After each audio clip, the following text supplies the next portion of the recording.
One of the key features of Prismata that completely differentiates it from other card games is that you don't actually build any decks in Prismata. You don't go into the game having a pre-constructed deck made out of cards that you collect or anything like that. Yeah, instead, in every game, a randomly chosen set of units is generated, and both players have the same set of units available for purchase so that there's no asymmetries. Right, and the fact that this randomly chosen pool of units changes from game to game means that each game brings a fresh experience where you have different units each time.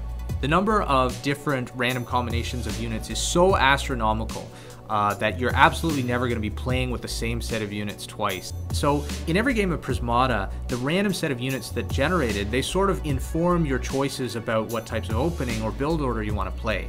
And you can't just memorize openings like in chess or practice the same build orders over and over again like you do in StarCraft. Instead, every game, you have to look at the battlefield, look at the situation, and decide dynamically what are you going to get, what types of technologies are you going to invest in, and how the game is going to progress is determined entirely by which random units are present, and it changes every time. Prismata wasn't always designed with these random unit sets in mind, and in fact early on in Prismata's development we experimented quite a bit with the idea of building your own decks and playing the game with the decks that you yourself built. And so you could make like a really rushy aggressive red deck, or you could make a really defensive blue deck that focused on economy, and you could play these decks against each other. And we found that there were a number of problems. First of all, you'd start memorizing openings for your own deck and playing them over and over again, and it got really repetitive. And secondly, often you'd get matched up against a deck that would just completely kill your deck, and you'd have really no opportunities to win the game because your opponent's deck would just have some opening that you couldn't counter. Another cool thing about not having collections or decks is you don't have to worry about constantly updating your collection or updating your decks.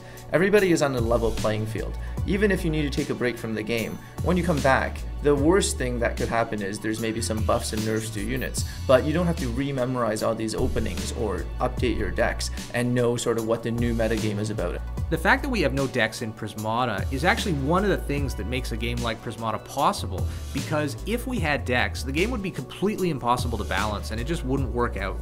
And I think one of the big reasons why we've never seen another game like Prismata is that a lot of other game developers, they put the business model first, and they're focused on trying to make money by selling packs that people can use to get the cards to build their decks and so on.